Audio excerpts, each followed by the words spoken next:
And welcome back, folks, to another episode of the Planet Mullins podcast. We're already at, I think, season 7.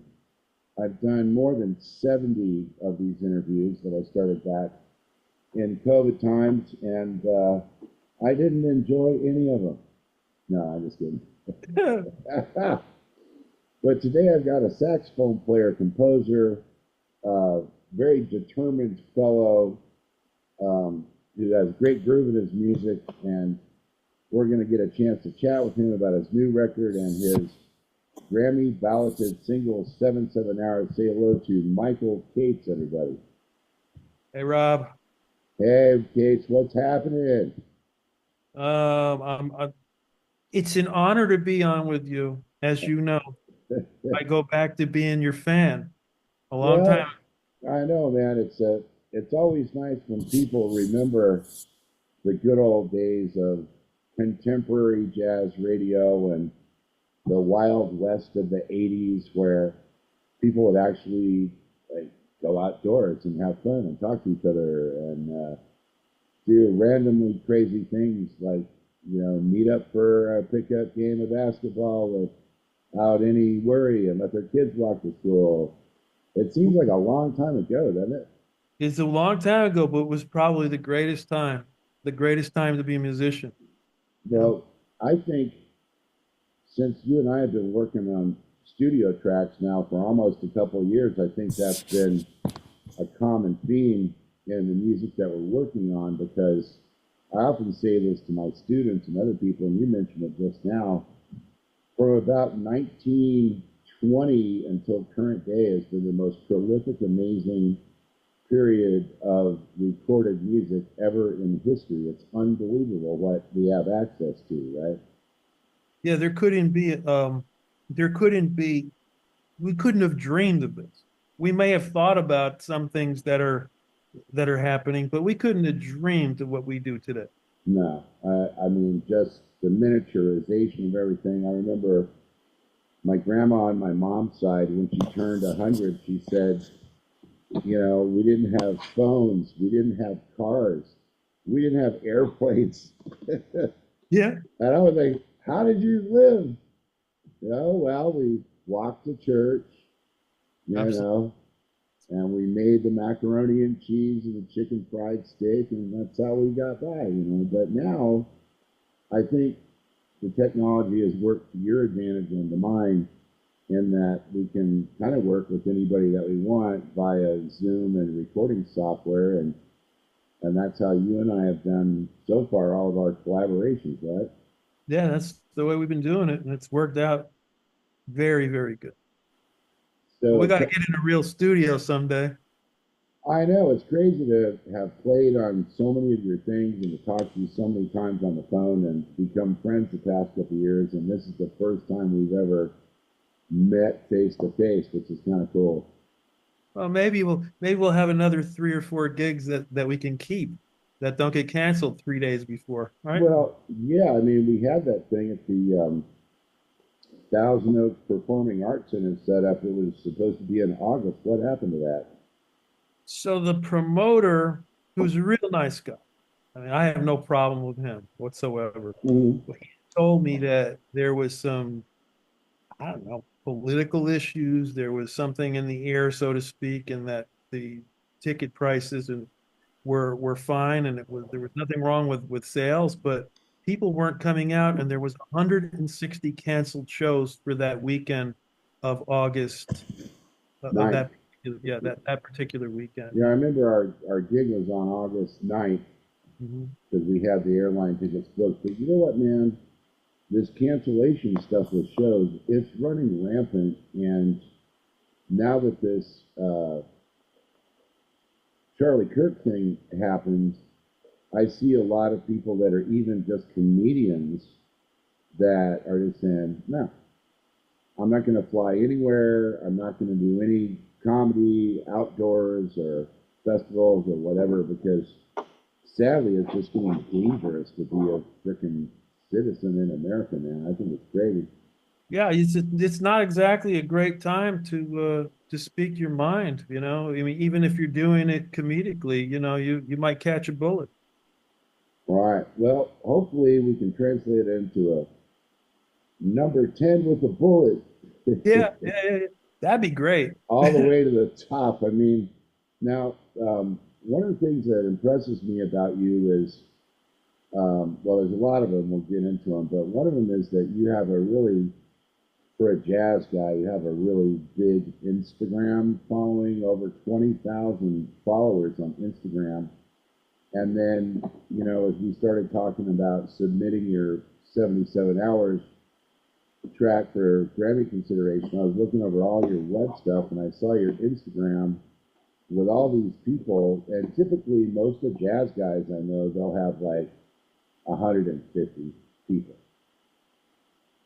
I mean, you're the first one. I mean, other than like, Marcus Miller or somebody, you're really the only one I know of our peer group that's got more than 20,000 Instagrammers. Is there a secret to how you did that? I can only tell you, and as as hard as it is to believe, I'm not even very active. What it is I'm very honest. I'm very honest. I'm very humble, and I've always been that way. Since by the time when I was a Marine, I got out Uh, of the Marine Corps, and I've served my country, and I've followed different pathways that the typical musician doesn't follow. But I've always been a player, and I probably mentioned some of that in my passing, and some of the posts. There's a gentleman up in Western Canada by the name of Ollie Reed. Hi, Ollie Reed. Um, he does a lot of that for me, um, because I'll botch it up. yeah, I, yeah. I'm just I'm kind of a klutz with it, and I think honesty is really a big deal. It's not so much a vanity thing. It isn't. I'm hideous. I'm not out there. I'm not a poser. So I just give a little bit of honesty, and I don't really care about smooth jazz. I mean, I probably am going to be banished again because I was banished once before. But I really don't care about the format. I play the format because that's the only one there is. The But smooth that's jazz format, you mean? yeah, that's not my life. All Right. right. I started out as a pretty young kid in a all black record label. Um, these guys were amazing musicians, and they just basically adopted me.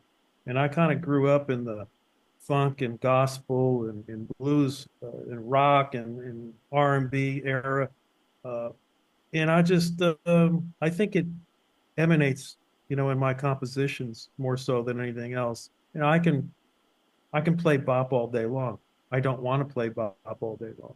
I do it Uh, for enjoyment. I do it for study, but I don't want to. I like to entertain people, which doesn't mean doing calisthenics on stage and dressed up in a tutu. If I can't not my really, I can't really see an ex-Marine in a tutu, but no, I don't think it's a good look. well, I mean, it might be if it was back during World War II when they had that stage play and movie Cabaret, Yeah, the German thing, because man, the times were really tense and they were trying to find ways to entertain people. And I think, you and I in our private conversations have had a lot of discussion about the line between, music that's accessible and music that's fun to play, but also technically challenging and audience pleasing and radio pleasing. Because, probably you and I coming out relatively around the same time. Like in the early days, I never thought about radio. Um, no, all that was happening is they were inventing drum machines yeah, and they were inventing, synthesizers. And we would hear, or see in the record shop something out there by Spyro Gyra, and that was a big deal, and then Miles and Miles had done Bitches Brew in the late 60s, and then coming out of the Bitches Brew thing, the most important band that formed out of that was Weather Report. Mhm. So once there was Weather Report, that was it for me. I'm like, okay, when I grow up, I want to be Joe Zawinul. I went to see them play live when he was carrying two ARP 2600s and like 30 other keyboard things with two techs and three semis of gear and all that. And I've always had him and that orchestration concept as part of my sound. And, when I work on your stuff too, there are times when I'm kind of thinking like him because he would have 5 layers of very divergent things going, but they all made sense underneath Wayne Shorter's part. His his entire being required, I think, 12 hands, and he did it with two. It's Right. just yeah, one of my first impressions. How many hands does Joe Zawinul have? Because he's not human. He had No. many more. Well, I always found him a great role model because he was doing things uh, orchestrally with Weather Report that came out of the same kind of big band background that I had. So I would hear him go off in this synthesizer thing, and it would be a 5-part block chord sax solo thing right out of freaking Glenn Miller. But he'd be doing it on, you know, a synth. And then he also was the first guy in jazz. You and I haven't done this yet, but depending on what happens, maybe one day we will. He would just use these crazy sound effects. Like the song's going along and everything, and all of a sudden you hear the sound of some huge boat that's getting ready to dock in Cape Town. Oh, Yeah, you got it on big speakers that would like blow the left speaker out. it took somebody like him to get us to where we are today Right, because of that imagination. Well, his imagination was realized 100 times over now with the processors and everything else. You can pretty much be anything you want from an audio standpoint. right, You can't fake talent. right. There's, you can try, but you can't fake talent.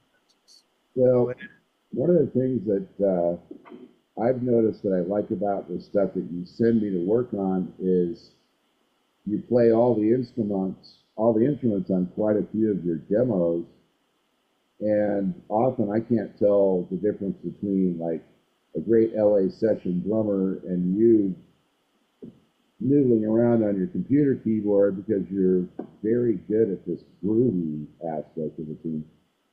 Well, you mentioned it before, and I wanted to jump right into that. Michael Cates is a big band guy. That's what I came from, and that's where I originally studied from. Uh, So it's about orchestration right. and knowing where to put things. And I'm using more and more of that technique in my horn orchestrations as I continue to evolve in my songs. And I'm having a hell of a good time doing It is fun. it. It is so much fun. I mean, in comparison to how it was trying to, you know, record and actualize all of those parts, because back in the day, I could hear all that stuff when I was in high school, but the most complicated and sophisticated recorder I could get was a 4-track cassette player. Yeah. So I was sitting there working on, okay, well, the Beatles did it.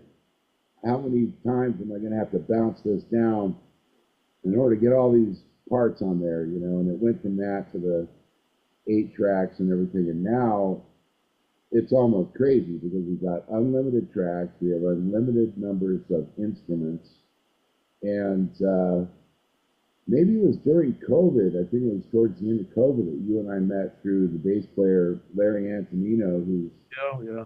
he's been like a big champion of yours. How did you and Larry meet? So you got to go back to 1996. Okay, And I always bring up the most important person next to my wife, Sergio Gonzalez. okay, I've been playing with Sergio for 30 years. And okay. literally every contact, every situation. Sergio's he's been a benefactor. When I went out with Jennifer Lopez, it was because of Sergio. It was because of Paul Pesco, those guys. But Serge is always there, and he at the time when I guess I was going on to record number three, uh, he said, why don't you check out my friend Larry? I said, well, who is he? And he goes, oh, wait till you find out. Well, I had no idea that Larry had credits with probably everybody and Right. anybody. Larry's a study because there's nobody, there's no technique, there's nothing he hasn't done. His vocal ability is off the map. And I went down and saw Serge down in Houston. I was in Houston at the time, Mm. and with Pablo Cruz. And I met Larry, and Larry had already recorded a track, and I talk to Larry pretty much every other day. I mean, we're very close. He's a great guy, and I would be lost without him. He's the bottom of every tune. Serge is Yeah. the is drums, and so I have a rhythm section that I'll always have. Right. Serge is a drummer and Larry is a bass player and a singer. Well, Larry and I met a couple of years before you met him because we were both doing Ronnie Laws's Mm. stuff. And we've been through a lot. I've been lucky to, be nearby him for a lot of the last 30 years in California, and he's playing a lot on your new album. And we got to talk about your single that's been submitted to the Grammy ballot. Congratulations, man! Thank you very much. Who would even know, right? It's 5 called years ago, I wouldn't even think about this. 77 hours. Yeah. 77 Hours Radio Edit featuring Rob Mullins. That's true. Yeah. You Why may have been would on that record. why would I not want to promote that with that title, right? It was I was in a hotel in Houston when you sent me those tracks, and I practically fell off the stool where I was. In fact, my wife was on the couch. I was sitting there with my equipment, and said, "Oh my God, this is Ramon." You know, I go back. I'm eating up your time, but I go back to No, you're first time good, man. It's your show. Go ahead. first time I heard you. I was in New York. I was in Manhattan.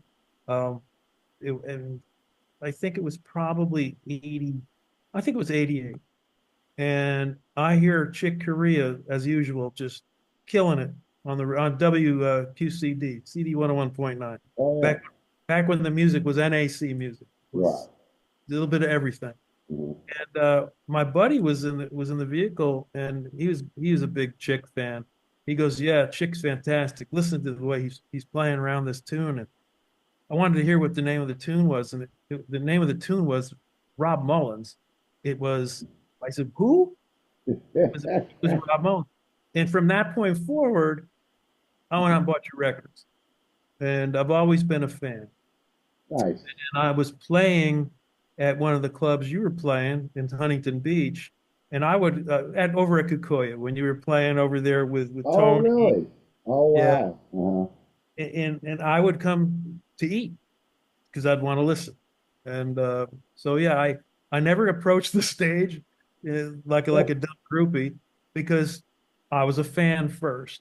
But I've been blessed.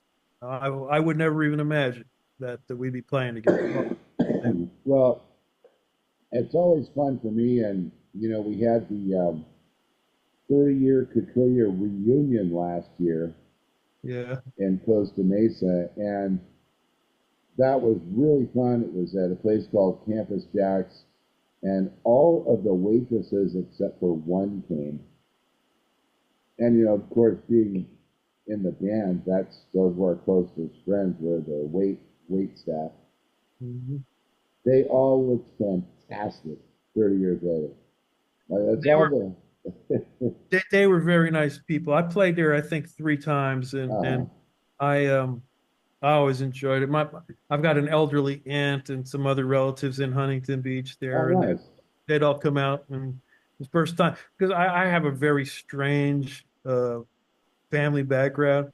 Okay. Um, I probably have 27 cousins, and none of them know me, and so that was the first time before I had played Carnegie Hall in 1977. I was a kid. Uh, I was selected in a band. One of my aunts saw me play, and I think that was the only relative that has saw any performances was when I was a Kikoya. I'm an orphan, man. well, the good thing is that once you finally make it huge and make a ton of money off your music, that's 27 fewer people will know that you're rich. Oh man. I only found out what it was last year that my cousins owned the Paramount Theater in Long Island. Oh I my could God. I had no idea. They sold it to Live Nation, but Wow. they never even asked, "Hey, you want to play?" Wow. That's how close a group we are. Wow. Well, the family thing is the family thing. And I just have always kind of just gone off on my own because family stuff, didn't really come up very much because I was on the road for decades, just gone. Yeah. And so I'd come home for a few days here and there, and people were getting married and having kids and stuff like that. But, you know, anyway, I'm happy that I've got such a dedicated, prolific composer here. Now, you're putting out more music faster than anyone I know right now, and I'm not sure why that is, but your new album, before we wrap things up, we got to talk about the new record. It's called Us. And then tell me about the music that's on there. Well, um, I have 38 finished masters that I'm sitting on. I have Okay. spent nonstop time recording and perfecting over a 3-year period. So I decided if I was to single all these tunes, I'd be dead. I don't, my lifespan is Oh. shorter than putting a single out every 6 months. So I had to put out an album, and Yeah. lots of people told me I'm crazy. Don't waste your tunes. Everybody's attention span is short. They won't remember it. I want to put out a record. I'm old school like that. I I'll like that. continue to put out albums. Um, so this one here has 12 tracks. I did some album remixes of a couple of tunes just because they were streaming tunes only and Oh. they had never been on a radio Oh. specifically. So there's at least 6 or 7 radio singles on this album that you know my promoter doesn't know what to send out first. Oh, Um, send out the Rob Mullins tune. well, we already did that one. Oh, So here in my heart, you haven't oh, sent that's that out right. yet. So in that's the final four.